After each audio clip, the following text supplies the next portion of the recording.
نحمده ونصلي على رسوله الكريم اما بعد اعوذ باللہ من الشیطان الرجیم بسم اللہ الرحمن الرحیم۔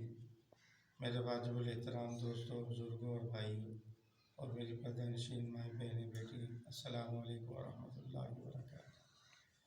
آج ہم نے نماز پڑھنے کا مسنون طریقہ سیکھنا ہے۔ نماز کے فرائض بھی آپ نے سیکھے، تو آج ہم انشاءاللہ مرد حضرات سنت کے مطابق نماز کیسے پڑھیں گے وہ طریقہ ہم آپ کو بتائیں گے۔ تو انشاءاللہ یہ طریقہ آپ خود بھی سیکھیں، بچوں کو سکھائیں تاکہ ہماری نماز سنت کے مطابق ہو۔ جی، سب سے پہلے تو آپ نے اپنے پاؤں کو درست کرنا ہے۔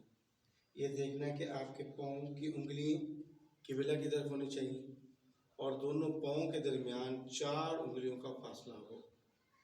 ٹھیک ہے، یعنی دونوں پاؤں آپ سیدھے رکھیں، انگلیاں بھی ان کے قبلے کی طرف ہوں اور آپ کے دونوں پاؤں کے درمیان 4 انگلیوں کا فاصلہ۔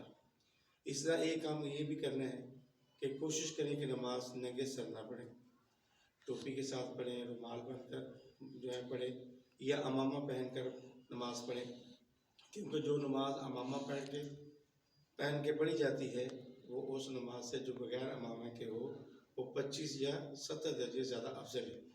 تو یہ کوشش کریں کہ امامہ باندھ لیں۔ تو اسی طرح جب ہم نے اپنے پاؤں ٹھیک کر لیے، فاصلہ ٹھیک کر لیا، اور ایک بات مرد حضرات کے لیے کہ نماز کے وقت ہی اپنے ٹخنوں کو آپ نے ننگا نہیں کرنا، بلکہ آپ نے 24 گھنٹے آپ کے چلتے پھرتے بھی آپ کی شلوار ٹخنوں سے اوپر ہی رہنی چاہیے۔ چادر ہے، شلوار ہے، یہ بڑی سخت وعید ہے، بلکہ شب برات کے موقع پر یعنی ان میں سے ایک آدمی وہ بھی ہوگا کہ اس کی اللہ بخشش نہیں کرتے جس کی شلوار یا چادر ٹخنوں سے نیچے ہوتی، کیونکہ یہ تکبر کی نشانی ہے، تو اللہ تعالیٰ کو یہ پسند نہیں ہے۔ نماز کے لیے ساتھی کر لیتے ہیں لیکن آگے پیچھے اس کا اہتمام نہیں کرتے، تو مردوں کو یہ حکم ہے کہ وہ اپنے ٹخنے جو ہیں وہ اس سے اوپر شلوار اور چادر کو رکھیں۔ اور اس کے بعد ہم نے اپنے ہاتھوں کو اٹھانا ہے یوں، اور یاد رکھیں یہ ہاتھ جو ہے نہ تو ان کو اپنے ایسے ٹائٹ کرنا ہے، نہ اس کو اپنے کھولا چھوڑنا، بلکہ یہ اپنی حالت پہ رہیں، یوں قبلے کی طرف اپنی ہاتھ جو ہے اٹھنے چاہیے۔ پھر ہم نے جب ہاتھ اٹھانے ہیں تو یہ انگوٹھے کان کی لو کے برابر آنے چاہیے، ٹھیک ہے، اور یہ اس طرح ہاتھ بھی سیدھے ہوں اور کانوں کی لو کے برابر بھی ہوں۔ اگر ہم اس طرح ہاتھ اٹھاتے ہیں تو بیک وقت 3 حدیثوں پہ عمل ہوتا ہے، تو بیک وقت 3 حدیث پہ عمل ہوتا ہے، تو لہذا یوں ہم نے کانوں کے ساتھ بھی انگوٹھے نہیں جوڑنے بلکہ یہ تھوڑا سا اس کے برابر رکھیں، تو اس طرح ہاتھ بھی اپنے قبلے کی طرف ہونے چاہیے۔ تو یہ اس طرح جب آپ قبلے کی طرف جیسے پاؤں کی انگلیاں کی ہیں، اس طرح ہاتھ کی ہتھیلیاں، انگلیاں، یہ سب قبلے کی طرف ہونے چاہیے۔ تو پھر اس کے بعد آپ نے اللہ اکبر کہہ کے ہاتھ باندھنے ہیں۔ یہ دیکھیں ہاتھ باندھنے کا طریقہ یہ ہے کہ یہ ہتھیلی، یہ اس کو کلائی کہتے ہیں یا ہمارے پنجابی میں اس کو گھٹ کہتے ہیں، اس کے اوپر رکھیں ایسے، اور 3 انگلیوں کا حلقہ بنائیں ایسے، یہ چھوٹی انگلی یہ نیچے آ جائے اور انگوٹھا اوپر آ جائے، تو تحت السرہ، اس میں تحت السرہ کے ناف کے نیچے۔ حضرت علی رضی اللہ تعالیٰ سے پوچھا گیا تھا کہ ہم ہاتھ کہاں باندھیں، ہاتھ چھوڑ دیں، کہاں باندھیں؟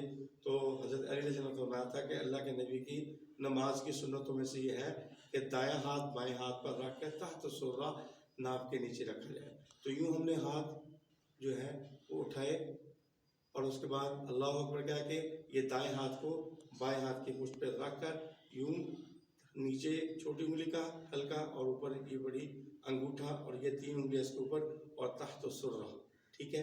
اور جب ہم نے ہاتھ باندھ کر دیکھنا کہاں ہے، ہم نے دیکھنا ہے زمین کے نیچے۔ زمین کے نیچے کیوں دیکھنا ہے؟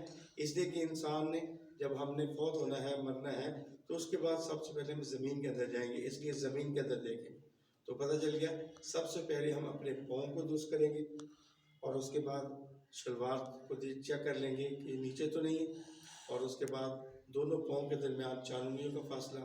پھر ہم اپنے ہاتھ اٹھائیں گے، کانوں کی لو کے برابر انگوٹھے جائیں اور یوں ہتھیلیاں اور انگلیاں ہماری قبلے کی طرف ہوں، اور یوں بھی اللہ اکبر کہہ کر ہم دائیں ہاتھ کو بائیں ہاتھ کے اوپر رکھ کر چھوٹی انگلی نیچے، 3 اوپر اور انگوٹھا ایسے تحت السرہ ناف کے نیچے رکھیں گے۔